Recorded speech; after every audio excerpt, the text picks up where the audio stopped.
l'étape 4, rajouter un serveur et un switch. Donc on va essayer de faire comme sur le schéma ci-contre. Donc c'est parti. Je vais donc enlever le câble sur je repasse en mode conception, donc clic droit, supprimer le câble. Sur le schéma, j'avais un switch et puis un ordinateur qui va nous servir de serveur. Donc on câble tout ça en reliant tous les éléments, tous les ordinateurs au switch. Donc qu'est-ce que c'est un switch? C'est en quelque sorte une multiprise réseau. Donc les câbles réseau, les câbles Ethernet qu'on utilise dans la salle des cours pour nous relier au réseau, pardon. On les relie tous au switch et ça permet de faire communiquer tous les ordinateurs ensemble. Donc sur le schéma, on a donc un serveur qu'on va appeler serveur tout simplement. On va appeler serveur. Donc je change son nom, serveur. Voilà, il va falloir que je lui attribue aussi une adresse IP. Donc on peut prendre, alors dans l'activité, on nous demande de prendre 30, comme c'est indiqué ici. Je change son adresse IP. Voilà.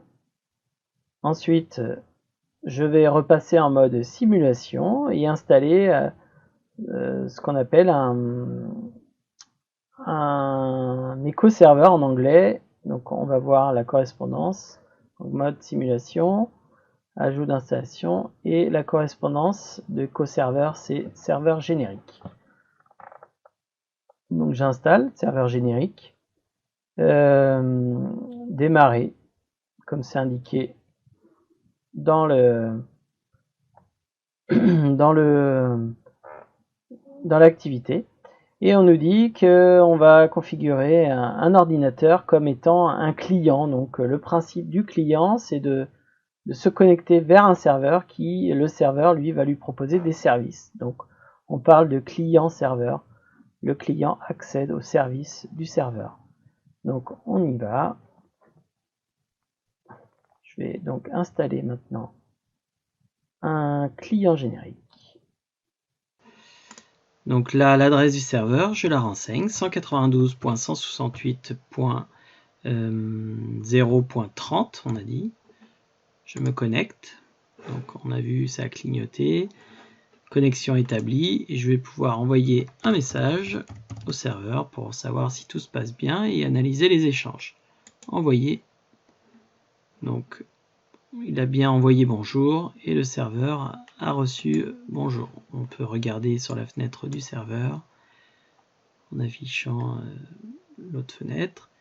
Donc il a bien reçu le message bonjour et on a bien une connexion depuis l'adresse IP de l'ordinateur A, c'est-à-dire celle qui se termine par 10. Et donc on a ce qu'on appelle un socket, un port. On ne va pas rentrer dans les détails pour cela. Donc en termes des questions, on nous demandait afficher les données échangées, trouver le protocole. Donc je retourne sur Filius. J'affiche, clic droit sur l'ordinateur A pour afficher les échanges de données. Donc l'ARP qui permet protocole ARP qu'on a vu tout à l'heure pour associer l'adresse physique MAC à l'adresse IP. Et donc là on utilise donc le protocole TCP. TCP avec un protocole, si on rentre dans les détails, IP,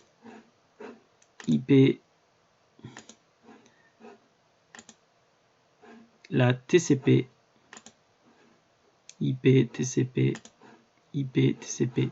Donc voilà les deux protocoles qui sont utilisés.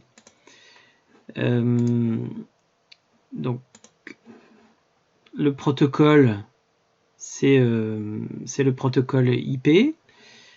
TCP, toute façon, ils marchent ensemble. Et donc, les couches utilisées dans les tests, ping et ipconfig, ça correspond à ce qui est marqué ici, donc transport et application.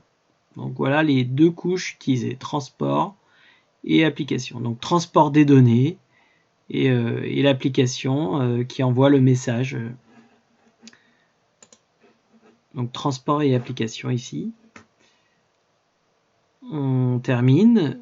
Donc je vous laisserai le soin de lire ceci.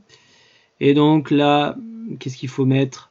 Entre parenthèses, on a Internet Protocol, donc c'est le protocole IP, permet d'attribuer des adresses IP sur le réseau Internet. Et Transfer Control Protocol, donc le protocole TCP est chargé de transporter et de contrôler le bon acheminement des données sur le réseau jusqu'à leur destination. Voilà. Donc on pourra rajouter que les protocoles IP et TCP sont indissociables. C'est pour ça qu'on parle de protocole TCP/IP. Voilà pour cette étape.